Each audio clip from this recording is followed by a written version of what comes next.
audience, there's somebody who says, I need to hear something that'll make me happy. Well, you're about to hear it. Boom! We're going to hit you hard. Rob Browne in Memphis, Tennessee. Brenden Martin in Ocala, Florida with cold coffee. I got the Hewlett and Dunn mug. Hot coffee with some good Baileys in there. I am a good Scotch-Irish Catholic, so make that a daily occurrence. Right now, do us a favor. We got a great lineup, and we're going to be joined by Jake Wimberly, ESPN 105.9, The Afternoon Drive in Jackson, Mississippi. Also, Loren Meadows. Low Down with Loren Meadows, part of the GatorbaitMedia.com family. Really smart guy, too. Will be on with us, as is Vince Ferrara, the sports animal, up in Knoxville. So, hour of power starts, but do this. Be cool.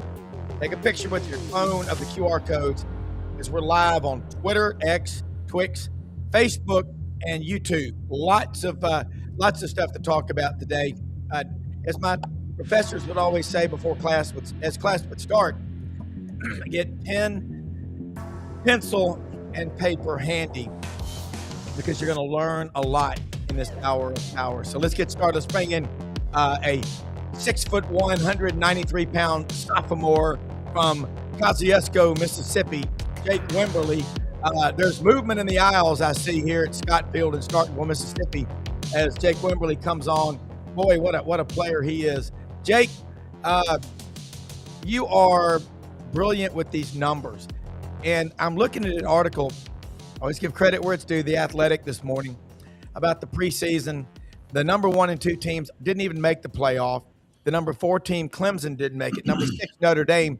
In fact, only 5 of the teams in the preseason top 17 made the 12-team playoff field. So, first off, thank you more than you know for sharing your time with us. Always a little bit of there's so much to cover today, but was this different? How different was this from what your preseason top teams were? Rob, good morning. Good morning to Brenden too. Appreciate you guys having me. Happy holidays and Merry Always. Christmas. You bet. It definitely was a little different this year. Took a kind of a hit on the numbers, but I mean a lot of people took hit on the numbers. And look, we talked about this a few weeks ago on my show. Is when you go back to the preseason and you look in today where we are today, and I think there's several reasons for this. Penn State, Texas, and Clemson were the media darlings around the country. Most people had Texas, a lot of people had Penn State, and then a lot of people had Clemson. And look, it made sense when you looked at the numbers for all 3 teams. I think Clemson is probably the biggest anomaly because they had the youngest roster coming back off a college football playoff berth last year, plus a quarterback, that you felt like in Cade Klubnik was going to be a Heisman contender. All 3 of those teams, as you mentioned, plus Notre Dame, did not make the playoffs. Also, all of your Heisman favorites, from Drew Aller to Klubnik, Arch Manning, you go down to Garrett Nussmeier, none of those guys were even close. So everybody's asking what's going on because this whole table's turned upside down. Here's Curt Cignetti in Indiana, and you got a quarterback from Indiana who wins the Heisman. You look around the country at Texas Tech, you look at Miami, you look at some other teams in this field. I think what we're seeing, and again, the data size is really, really small, is it's going to get harder and harder to project who are the top teams in college football because the transfer portal and money are absolutely making a big dent in what we thought we knew, traditionally what we knew. And we've got to figure out how to quantify it. It's going to be very tough to do. Now we're moving to nine-game schedules in the SEC, 9-game schedules for most of the ACC. Look, we love it. The ratings are up. It's fantastic. It's chaos, Rob. Absolute chaos. It is. And Dr. David Arnoff, love this guy. One of the best doctors anywhere in the Florida Panhandle. Happy Hanukkah, Dr. Arnoff. And also going to say to him, I know the first present he got was a 9-game SEC schedule. I told you I was going to go as a 9-game conference schedule for Halloween.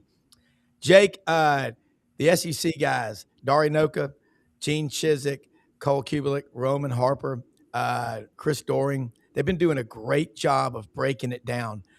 And it's way too early to say who got the toughest schedule.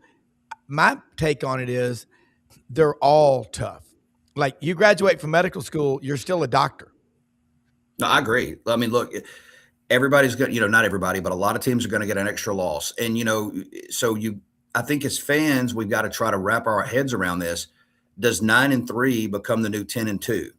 Does 8-4 become the new 9-3? Because I mean, you've only got 3 games that you're going to play that are non-conference, and a lot of these teams are still playing these pretty tough. You know, you look at LSU; they're hosting Clemson coming up this year in 26.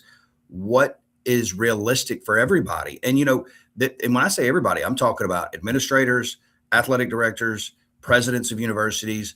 Because when you pour the dollars in that these schools are paying for coaches and fans are paying for tickets, everybody across the board has a short leash on what defines success and how quickly they should get there.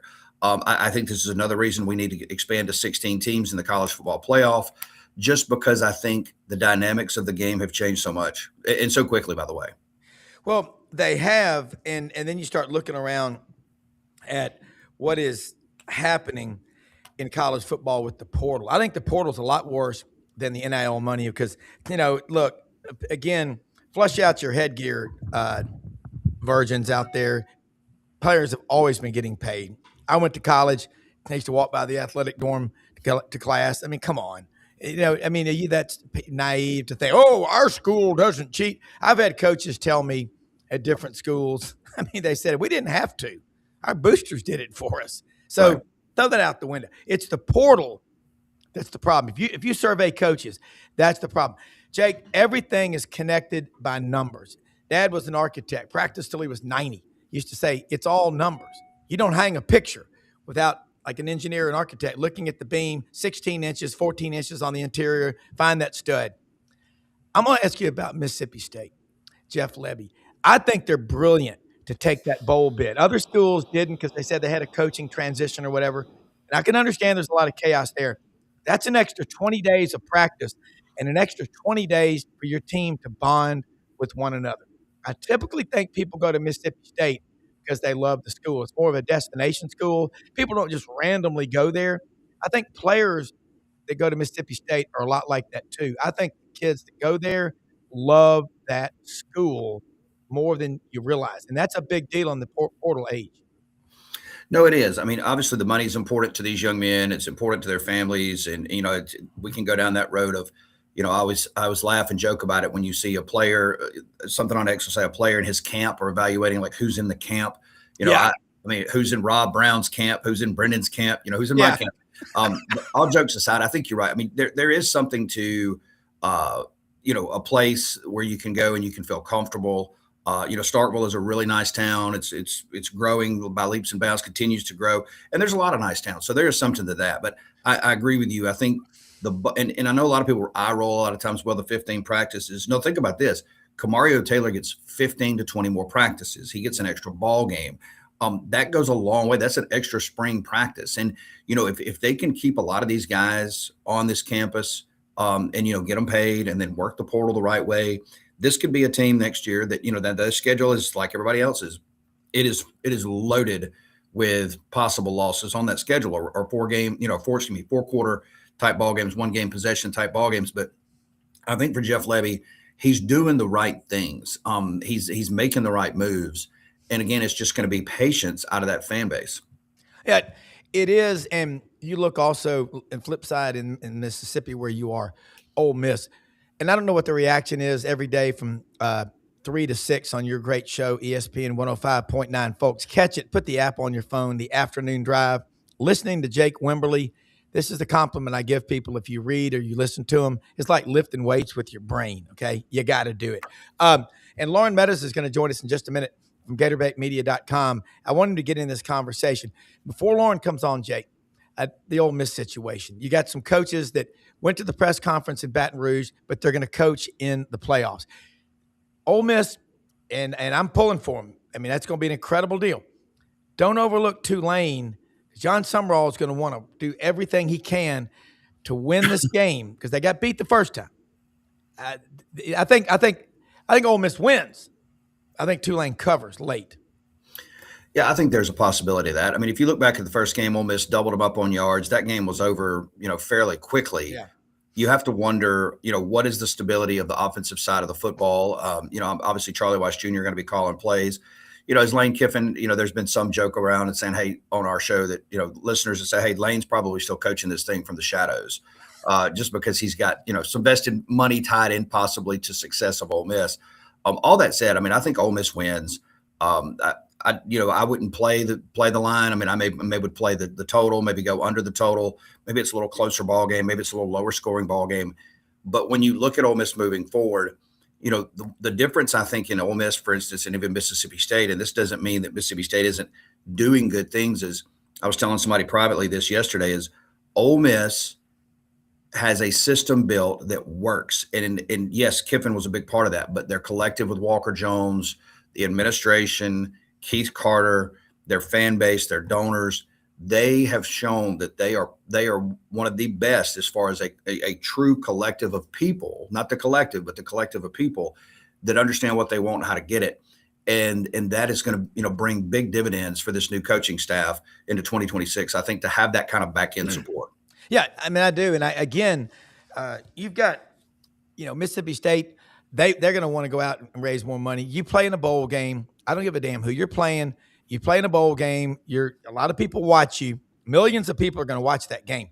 The non-big super, New Year's 6 CFP games, last year, those other games drew an average of 2.73 million viewers per year. Because ESPN, they're going to sell the ad package. Hey, man, 3.5 hours, 4 hours, you never know with reviews. You got an infomercial. I mean, that's just what they do. Let's bring in a 6'4", 230-pound junior from Dayton, Ohio, The Rock. Try 5'7", 180 pounds. Well, a rock. I don't know if you know Jake Wimberly from Jackson. How you doing, Jake? Good to see you. Hey, Loren. Good to see you, brother. All right. Loren, we're having a really cool discussion. And Jake, if you can stay with us till half past the hour, we'd love to have you go long today. And thanks for having me on your show. I love being on your show Friday. You got a great producer too. And that is a fast-paced show. I mean, you better pull out of your driveway doing 150. I love it. I love it. Loren, we talked about the top 4 teams in the preseason. Penn State, Texas, Clemson. None of them in the playoff. Only 5 of the preseason top 17 made the 12-team playoff. Were you shocked at that? And how were your numbers looking at preseason? Yeah, I was really shocked. I think you can go from, you take a team like Penn State, who I'm not sure that Penn State was necessarily a top 5 team. They had some questions, lost a lot, the tight end and who really made the offense go and, some key parts there. But I think, you look at Texas and Clemson. Clemson was supposed to have a top 10 defense. Didn't really pan out that way. I think they thought that the quarterback would come along a little better. The running game, they'd be a little bit more explosive. You can even throw Florida in there. You have Florida kind of as a backdoor playoff pick, and then Texas. I mean, Texas, you look at Arch Manning. I thought Arch Manning had a really good year when you really look at it. Maybe didn't live up to expectations, but when you look at going to a buzzsaw right out the gate at Ohio State, having to play at Florida, where Florida probably played their best. And you guys know how it is. The boulder starts rolling down the hill. You just can't stop it. And yeah. Florida had their stuff that day. And that shows you the parity in the SEC. I mean, hell, Vanderbilt won 10 games. When we ever think we would see that? So never. Yeah. I mean, I think when you look at, like you said, the top 3, you look at James Franklin, despite what people think is a winner. You look at Dabo Swinney, a guy with 2 national titles, 2, right? 3? Yeah, 2. And has played for a couple others. I mean, so you look at that and you think, man, with the tradition of some of these schools, a guy like Sarkisian calling plays, the legacy of the Mannings, the running game, a really stout defensive line. I mean, it puts itself out there, but it's like we talk about on my show and other shows. It's those Saturdays in the fall. Talking season is for people like us to talk and speculate. But when it comes down to it, you got to line it up, buckle it up, spot the ball, as a lot of people say. And, I always tell my friends, they always talk about, well, we didn't do this, we didn't do that. Well, I remind them the other team practices too. Yeah. They line up and lift those weights and run those sprints just like we do. And they got kids on scholarship too. So when you play an LSU and you're Clemson, Well, that kid had the opportunity to go to Clemson as well. He probably had the opportunity to go to Alabama, probably had the opportunity to go to Texas, Ohio State. They got good players too. And there's a fine line, particularly with the transfer portal, of where this thing could go. And if you're not tight in every phase of the game, it come back to bite you. Yeah, you'll get left behind. Jake, speaking of that, I want to switch out to Oklahoma and Alabama. You think about that game, and Loren says the way I do. Alabama had 3 turnovers. It's not like they stood there and threw the ball and said, Oklahoma, here, catch. Oklahoma forced it. They knocked your head off. Brent Venables has brought Oklahoma up in 2 years to SEC. I mean, maybe the best defense in the country. Now, John Mateer's hand is the big story. It has been since he got hurt. What do you think happens in Norman? It's going to be cold. Ain't a lot of trees in Oklahoma, not a lot of corn. It's cattle country. It's going to be really cold. Not like Alabama hadn't played in cold weather, but if they lose this game, Oklahoma can say, we've beaten Alabama 3 times in the last 13 months. That ain't going to settle well in Tuscaloosa. No, excuse me. No, it will not settle well in Tuscaloosa. And I'm trying to pull up our efficiency charts because, I'm a big efficiency kind of guy. Yep. And when you look at some of the numbers, especially the last 2 years, and you reference, let me just pull this up real quick and try to find what I'm looking for here. And I don't necessarily, there we go. So when you look at Oklahoma the last 2 years and, the 2 wins, the first thing you got to go to is say, hey, look, does Brent Venables obviously knows he's kind of a step ahead against Kalen DeBoer and that type of offense, understands what he's up against. He's been able to create those turnovers. Because remember, for me, I look at, and I know a lot of people do, there's turnovers and there's takeaways, and Oklahoma will take the football away. When you look at the overall efficiency numbers, Alabama, the 16th best offensive scoring efficiency team in the country, and the 9th best defensive scoring efficiency team. Oklahoma, conversely, as you referenced, 4th defensively, 54th offensively. So what this comes down to me is I think if you were a gamer, like playing it on sports gaming, which I am, you take the under on the total. I think first team to 24 is going to win. That's what the last 2 matchups have shown us. Oklahoma at 23 and 24 won the football game. In this game, though, I like Oklahoma by just a little bit, just because it's in Norman. They play very, very hard there. They play well there. You watch them against Michigan earlier this year, what they did against Alabama. I think they rattle Ty Simpson this weekend just a little bit, or just enough. And then John Mateer, of course, they've got to get him back running the football. I wouldn't be surprised if John Mateer touched the football 20 times this weekend on Friday night. I like Oklahoma to win by just a little bit. Wouldn't be surprised if Alabama gets the win, though. All right, another one. The Athletic, Loren, has which team will win it all. They got Georgia at 50%, Ohio State at 42%, Indiana at 4%, and Oregon at 4%. We're going to start doing a little bit of rapid fire pickleball or ping pong. Pickleball is half tennis. I'm addicted to pickleball, by the way. I play my son. Yeah, I haven't played it yet. I'm addicted. I played last night. I'll probably play again. I got to do the radio for the women's basketball team tonight, so I'm off tonight. But probably tomorrow night, and then probably Friday night, Saturday morning, Sunday morning. So it's addictive, and a lot of the kids. It gets people off the couch. I can tell you that, no doubt. All right, what do you think about those odds? And I'm gonna go back to Jake. Georgia 50, Ohio State 42, Indiana and Oregon way down the list. You don't even see Oklahoma or Alabama or Ole Miss listed on that particular, but they only chose those 4 teams. Right, sure. I think that when you look at it, I'm a little partial to Ohio State for the long term when you're talking about a team that I think is built to play in any type of environment, so to speak. I think Sane was a little – that Indiana game may be an outlier because I thought on a couple Indiana big plays, there were some blatant holding calls that probably weren't called that came back to bite Ohio State. And, I thought Ohio State kind of lived in the backfield. And like I said, I think in a neutral field, in some situations, I like Ohio State pretty much against anybody.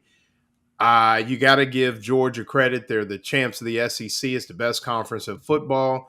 And you could say, I think it's a 2 to 3 horse race, Indiana, Oregon. But I like Ohio State there. I do. But I think the odds maybe set themselves is you're talking about Ohio State playing a semifinal game or a quarterfinal game in Dallas against either Texas A&M and Miami. Now, I would love to see if Miami wins that game and Ohio State has to play Miami in Dallas. It'll be definitely a pro. I think Dallas is maybe fourth highest per capita alumni in the country for Ohio State, alumni. Wow. So it would definitely be an Ohio State home game then. But a Texas A&M game in Ohio State obviously be a Texas A&M game. So I think when you look at the road, you got Georgia playing in New Orleans against either Ole Miss or Tulane. Even if Tulane wins, it would still be a Georgia home game. As you heard Tony say on my show, it was like a ghost town for Tulane the day of a game. It's a lot. They're like probably maybe fourth or fifth in that state. So I think when you look at that, that's maybe why Ohio State may sit a little bit under Georgia. Georgia's, I think, got the more favorable road, so to speak. So I like those odds, but I would say, Indiana is an interesting tale because I think they're a well-coached football team and they bring a certain level of physicality, particularly, and I think this is hard to ignore sometimes. And me as a former receiver, I look at the physicality of the perimeter. They got some physical guys on the perimeter that can even the script a little bit. Reminds me of some of those guys that Urban had, on the 06, 07, 08 team. Those guys are physical when they get the football, when they're blocking, things like that. So, I would say, when you look at those odds, I would say that's probably the case. If you want to throw, I'm sure Texas Tech seems a little offended by those odds, particularly, it'd be interesting to see that game, that throwdown in Miami between what looks to be Oregon and Texas Tech. But I would say it's a 2 to 3 horse race, Indiana, Georgia, Ohio State. But on a neutral field, I like Ohio State against Indiana as well. I don't necessarily call Indianapolis a neutral field, but a second shot. I think if they play that game 10 times, Ohio State wins it 7. So I would agree with that. Jake, what Loren just said is right. You get out on the perimeter, you hit people hard. As the second and third and fourth quarter go along, you get tired of getting hit like that. Your will, you can weaken somebody. Jake, Texas Tech, we're not hearing a lot about them. He brought him up.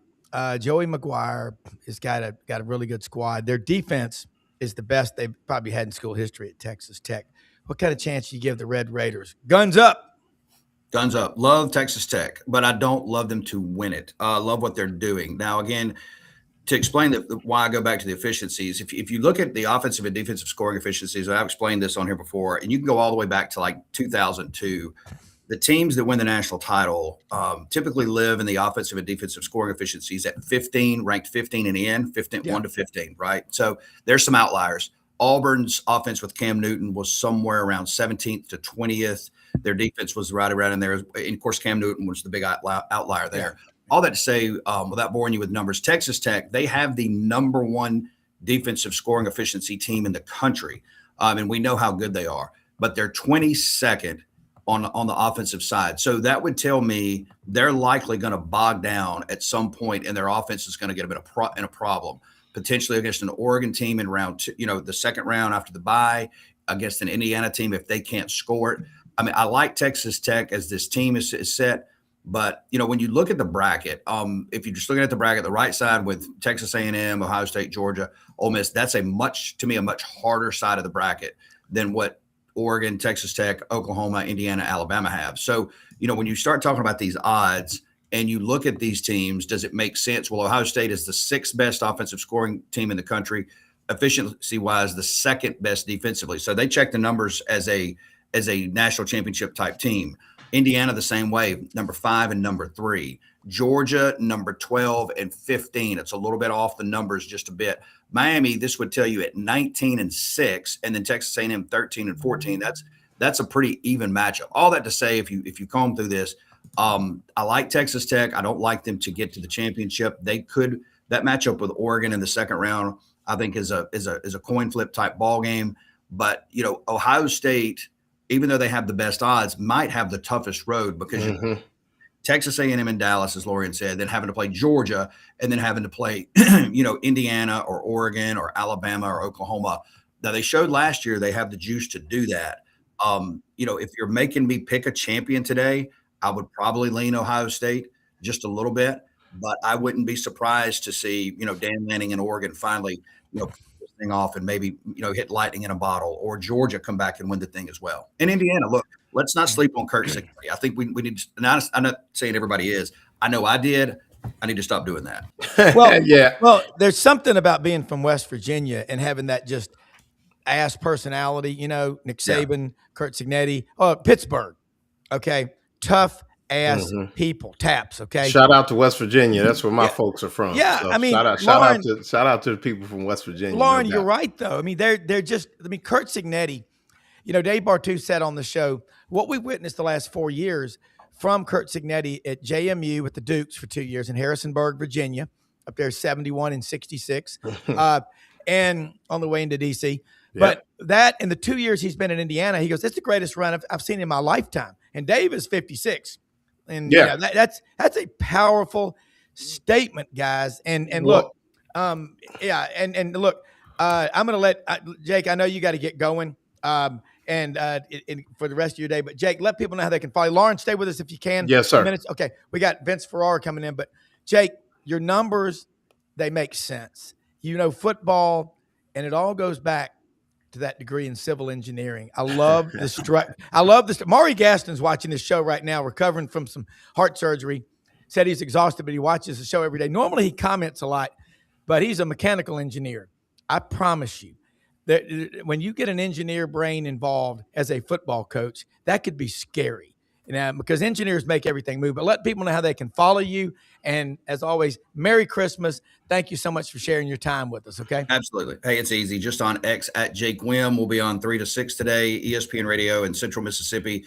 We cover 2/3 of the state, 105.9 on the FM dial. You can also stream it on the zone1059.com. Lorian, great to meet you. Rob, take care. Brenden, keep Rob straight. You guys take care. Merry Christmas. Boom. Merry Christmas. Happy holiday. All right, let's bring in Vince Ferrara, a proud native son of Tampa, Florida.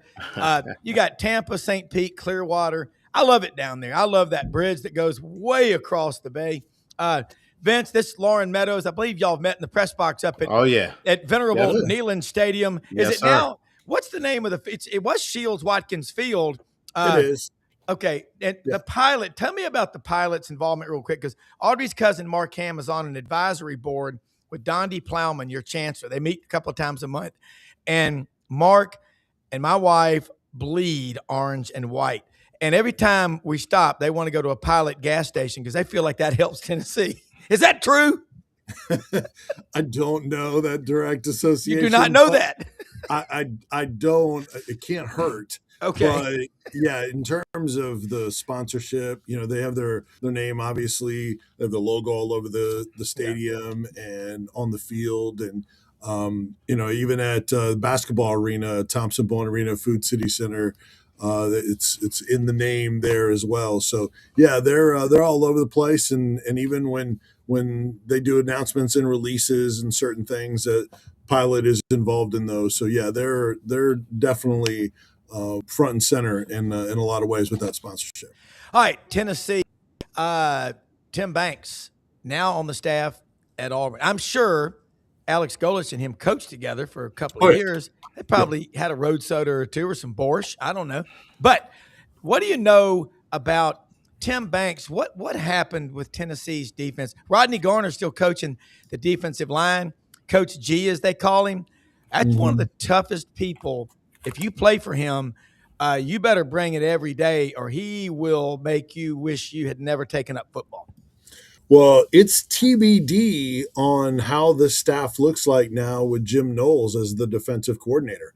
Wow. Interestingly enough, Rodney Garner is the only on-field coach with an expiring contract. Now, you can try to read a lot into that. I just think it means that Jim Knowles is evaluating everybody on his defensive staff. And then to me, it should be a no-brainer to bring him back. I don't care what your defensive philosophy is. He's one of the best defensive line coaches in the country. He's put 35-ish, something like that. 48. Is it 48? Yeah. 48 in the NFL. In the NFL. So it there to me, there's no reason why you wouldn't keep him regardless of your scheme. And Jim Knowles is a veteran. He knows Rodney Garner, and to me, there should be no reason not to bring him back. But you just never know. Jim Knowles has worked with so many different people. It's not like he's got a number of guys that have followed him to all his stops. Yeah. So, that's a TBD on whether Garner or any of the other coaches would be a part of this coaching staff. But what happened? The tackling is the biggest thing that happened, and they weren't as good on their run defense. Their D line. Speaking of Ronnie Garner, it wasn't as deep. I think we underestimated losing some of the veterans they did on the D line, a couple of which went to the NFL. And so they still ran basically 11-man rotation, 12-man at times, and they were just younger on the back end, and they just weren't as good. And so, plus they were hurt early in the year, and then you have their 2 starting corners. Now, does that explain a lot of the bad tackling and guys getting out of their gaps? It kind of, I think it all snowballed and you added to it, but they got better under Tim Banks every year except for this past year. Yeah. But they really weren't great in 2022 either when they had the number 1 offense in the country. So I think Heupel understood the urgency of having to do something and do something big this year because of the way the season ended with Vanderbilt, because of the standard, the money that's been put into the program, the expectations of championships. So there wasn't anyone else that you could bring in that was available that would have shown the urgency and the seriousness of wanting to have the best on your staff and get better than hiring Jim Knowles. All right, look, we're all about the history, traditions, and heroes of the Southeastern Conference in college football. Maury Gaston from down in Sylacauga, now in Mountain Brook, asked, who are Shields Watkins? W.S. Shields was a banker. In 1921, financed a 3,200-seat venue to watch college football games in Knoxville. And his wife's name was Alice. Shields Watkins Field. They keep it to this day. And I believe the Haslams gave Tennessee circa $200 million, but they did not want to change because old man Haslam played for General Neyland.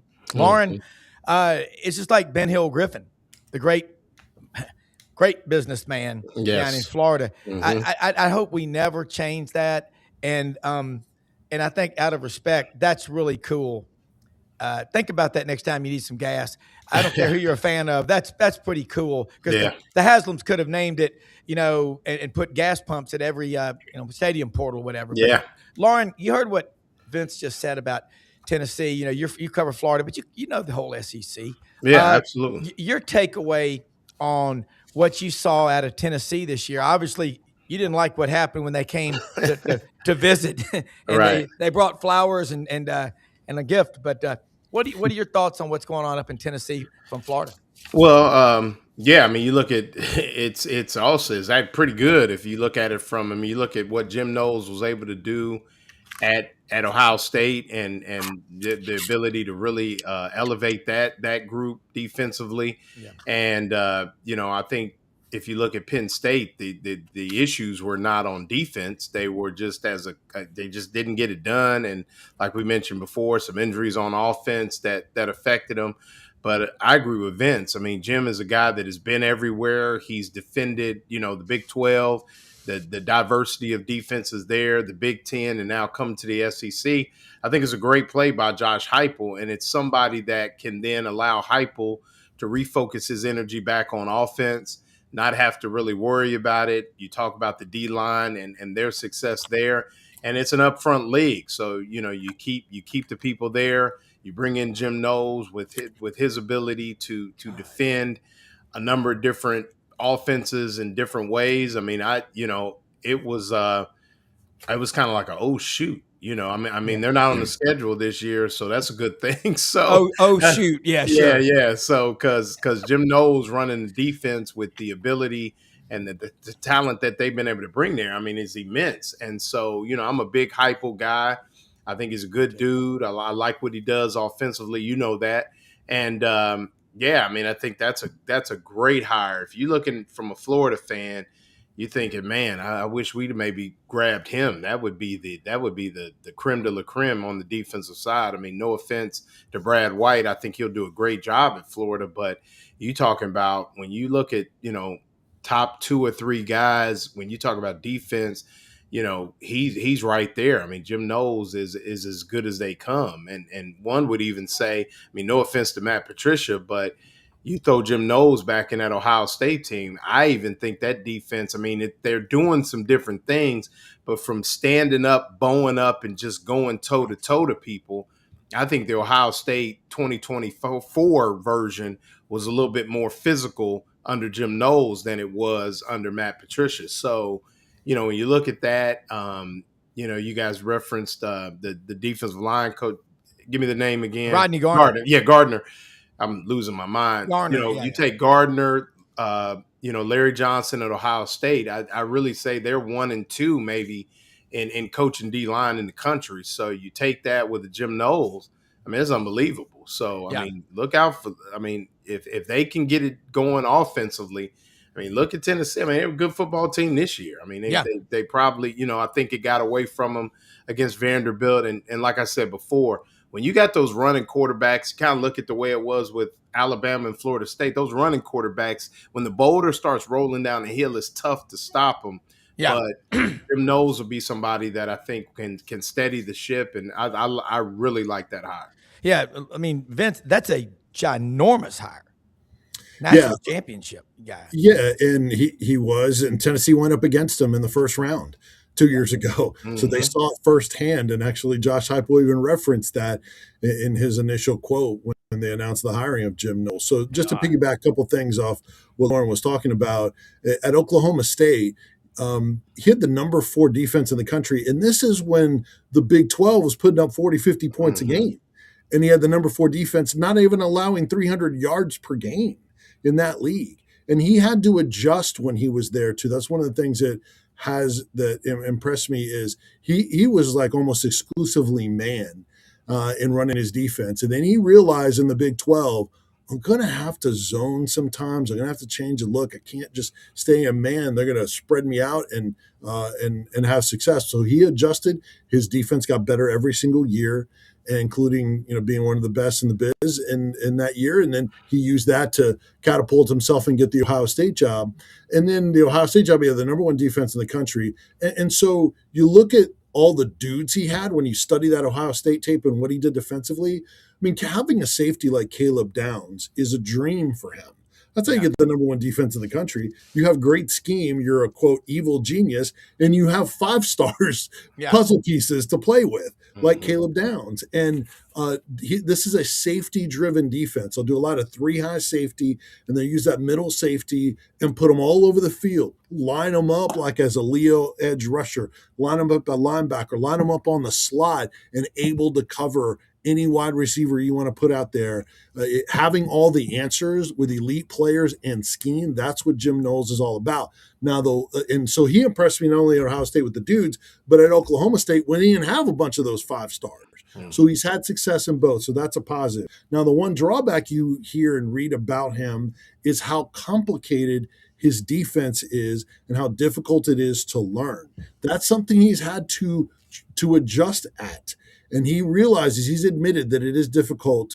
It is complicated. He said he's tried to adjust and teach it better because at Penn State, James Franklin was basically saying, we weren't playing fast on defense. Basically saying, that defense is too hard. These guys aren't getting it. We need to win now and play fast, and they're not figuring it out. So he tried to adjust as the year went on, probably too late by the time, those things happen. But what version of Jim Knowles do you get? Do you get the one that understands that, hey, we got to win this year, so I got to figure out how to get the most out of the guys we have here, and then what can they take and understand, what can they do and operate with, and then we'll roll with that in terms of how much you put in. So he's got to be able to have a feel, because Josh Heupel's not bringing him in to get his own guys, and maybe in the second year they'll be better, in the third year, they gotta be elite this year. And so we'll see what kind of version you get, but at least he has admitted that that's an area he needs to improve in.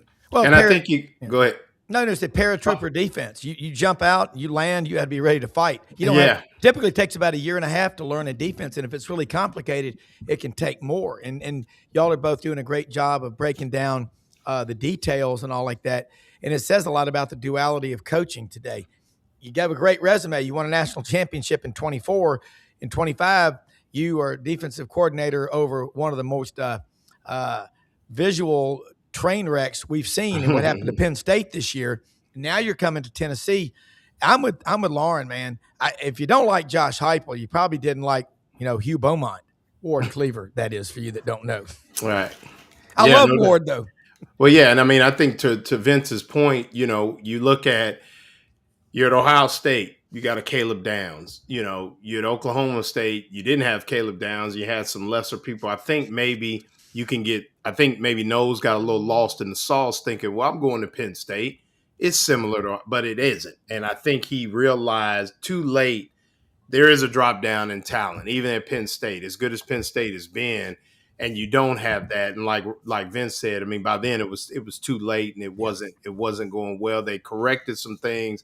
And I think, bowled up and did a little better there. But by then it was obviously Franklin was gone and the rails were it was off the rails by then. One other thing he doesn't bring to the table is high-level recruiting. Now, I understand coordinators aren't often, the lead recruiters or, they have so much on their plate already. But similar to Tim Banks, who didn't do a ton in terms of recruiting, Knowles hasn't been known for that and actually took some criticism from Ohio State. Now, they have a pretty high bar for recruiting at Ohio State. Yeah. But, when you're not in the recruiting rankings, people are like, what is he doing? And so it'll be interesting to see the dynamic of what he keeps on the staff if they keep guys that maybe are more to what he wants to do in terms of the on-field or guys that are more higher-level recruiters, how he balances those. Now, Rodney Garner, to me, is both, so that should be another no-brainer.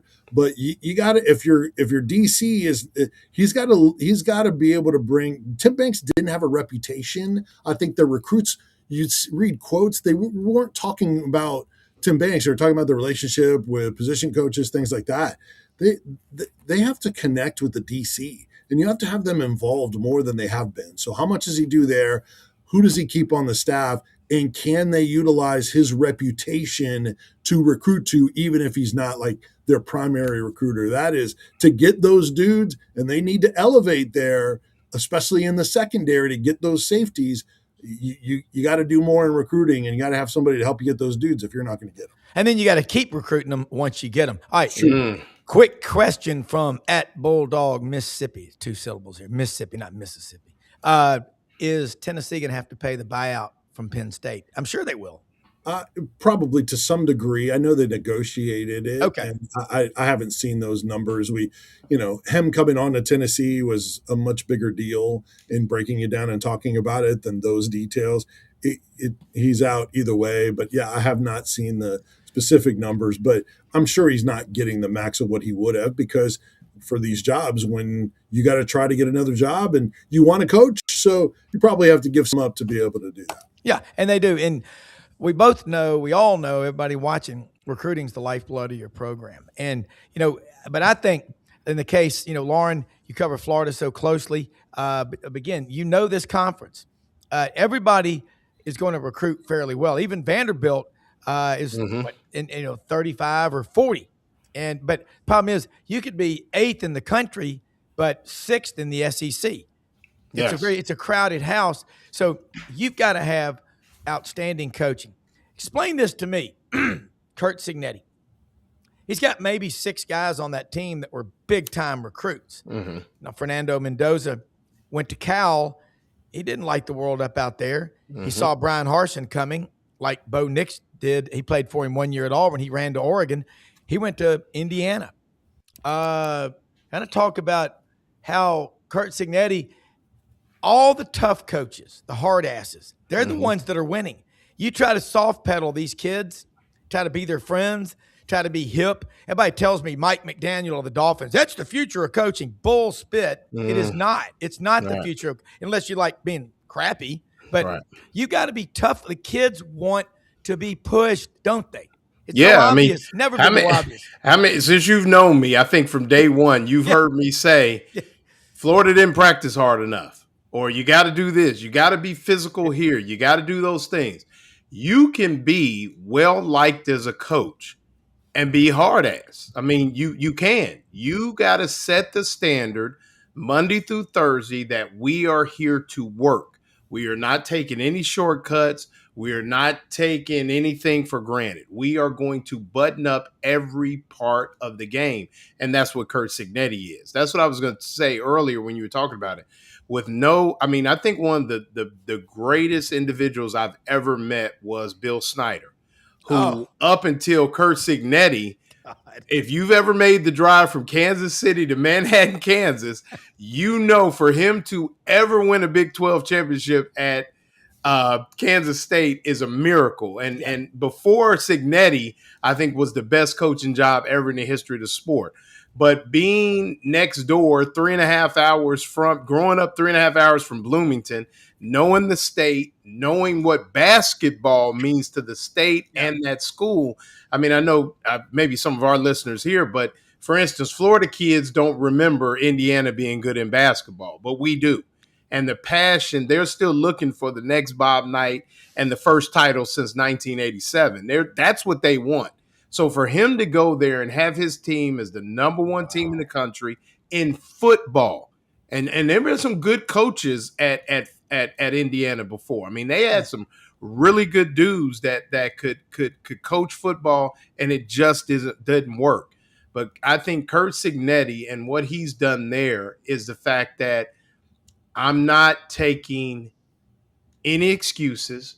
We are going to step the right way every rep. Yeah. We're going to work the right way every day. It is not a choice to come watch film. It is not a choice to prepare. It is not a choice to behave. Everybody is going to buy in. And then you get that with, I think you got to give their people credit, whoever is their personnel department in the transfer portal, because like you said, none of those guys were built from scratch. Yeah. These are all guys that were elsewhere identified, and they're out there making plays. I mean, they flat out, and then I think they did get the corner out of Chaminade Madonna that played with Jeremiah Smith in high school. That kid's a stud. He's like 5'9", maybe 175 pounds, and he's getting after it. You identify these people from these good programs throughout the country that have been successful, and then you get them on your football team, and then you hit in the transfer portal, and then you don't take no stuff. And that's what Curt Cignetti has done at Indiana, and that's why they are where they are. Yeah, Vince, and you think about this. Kids go in the portal. You know, I was looking at the portal last night, guys leaving different schools. You pick them. Who cares? If they were any good, they'd be staying, and the collective would go out and get the money to keep them. I'm sorry. Before you ever buy a new car, truck, or SUV, even from LandersFordMemphis.com, located at Poplar and Houston Levy, you're going to test drive it. You're going to see how it works. If a guy's been in your program for a year or two and he was a 4 or a 5-star out of high school and he's got 23 catches for 273 yards over 2 years, you know what? Goes back to the old saying in the country. If a dog will bite, he'll do it when he's a pup. Be gone. That's more money to buy somebody else, Vince. Yeah, Rob, I disagree. The last 4 Heisman Trophy winners are transfers. You can be a great player and then have a better spot for you. And whether it's money motivated, I agree with you. There's a lot of decisions that are being made on money. Guys that aren't living up to their expectations are now trying to cancel that disappointment, which in some cases have a lot to do with them, not everybody else. And it's kind of like they're blaming everyone else. So they're still living off of their original recruiting status. Look at TJ Finley looking for another home. I can't believe it. Yeah. I mean, it's no. Sorry, you've had too many opportunities. That's not what this is for. Time to get a job. Yeah, there should be some sort of guidelines and some sort of standard for why you're transferring. So, but anyway, that's a show for another day. But there are examples of guys making the most of the system and transferring for good reasons. Some, unfortunately, are listening to the people around them that don't give them good advice. It's very unfortunate. Tennessee had a signee, Legend Bay. You guys probably heard about that whole drama. He signed with Tennessee, but only because he wasn't old enough to sign where he wanted, and his mom and brother wanted him to go to Tennessee. So he signed with Tennessee, which was a flip. He was a Tennessee commit. He flipped to Ohio State, then flipped to Tennessee and signed with them. Then it came out the next day that he was planning his exit already, that he was going to ask for his release when he could. And then when he's 18, he was going to sign with Ohio State where he wanted. So, and that's what happened. He asked for his release and he was granted his release. So he just signed last week and he's already gone. But he couldn't make up his mind because of the family wanted one thing. He wanted one thing, all this. Just so unfortunate that there's so many voices in these kids' ears. And my guess is that's not the last time he's going to be on the move, because people that are on the move a lot continue to be on the move a lot. Look at Dylan Raiola. Dylan Raiola is in the transfer portal from Nebraska. You know how many high schools he supposedly went to? 4. Yeah. I mean, that's people exploiting him too. Yeah. Right. Living off of him. So that's where it sucks, is the bad situations and the bad decisions that are out there, but it's not everybody, not, broad stroke. Well, yeah. And I'm going to tell you, I don't want to say all kids transferring are bad, but most of it is. Now, you're right about quarterbacks. Let's see, prior to the portal, which became the law of the land, October 15th of 2018, prior to that, historically, 42% of quarterbacks who signed with a college finished at a different college when their career was over. So that's the one position more than anything. But as far as all these guys, like TJ Finley, I mean, seriously, this guy is like guys during the war between the states would sign up for the bounty and go sign up for another one as an assumed identity. I mean, that's what that is. And it just isn't going to work out. Loren, you're right. It's time for TJ to go get a job as a scientist or whatever his degree's in. I don't care. But he ain't a college quarterback big time. And when you transfer from Power 4 down, you start 1/7 as many games in the NFL. That's the number that Dave Bartu has given us. And there are sometimes it's just like in a relationship, with your girlfriend or your wife. It ain't going to work out, as they say. It ain't going to happen. You got to move on. Mm-hmm. But you should try everything. The problem I have with the portal is I've just never quit anything that I cared about. I have never, because the first time you quit, it's really hard. The second time, it's a little more difficult. The third time, you don't even think about it. So TJ Finley, he's basically unemployable, Loren. Yeah, I mean, we talked about I'm not a guy that would jump ship or bounce around. Maybe it's our generation. We just built different. It is. But yeah. And it's just, I think, I always say, man, shame on the adults. Yeah. We have this NIL issue because of the adults. We have the transfer issue because of the adults. The adults let this happen, and they let the kids run rampant, and they didn't say, hey, we could give them $500 a month, let them go out for a pizza and take the best lady out or whatever they want to do. We could have did this a long time ago, but we thought a sweatsuit, a watch, and a pair of shoes was good enough for them, and a college degree. And in some regard, it is. And that's an argument for another time, too. Yeah. But, yeah, it's just rampant now. And you got people just jumping, bouncing around, and we have totally lost the student in the student athlete, because there's no way you could bounce around from school to school to school and have any credits that equate to a degree in most cases. So it's just off the rails. And like I said, shame on the NCAA. They could have put an end to a lot of this and set some standards a long time ago and put a model in place I think people would have been satisfied with, because they wouldn't have known any different. Yeah. But instead, when they got challenged by a lot of different coaches, including Steve Spurrier and others, to make this happen, they chose to turn a blind eye. And our own Franz Beard talks about the NCAA at will. But like I said, blame the adults. Yeah, and I will say this. Compromise, not always, but a lot of the times, is merely the victory of cowards. And Vince, going along to get along. The NCAA, if they would have put a basic pension, healthcare benefits, and stuff like the NFL does and addressed these issues years ago, we wouldn't be where we are today, would we? No, and allowing them in the video games and just like, Yeah. Right. Yes. a little bit of money, but no power and money, that they didn't want to give up any of the little piece of the pie. Now they're giving up a whole lot of their piece of the pie.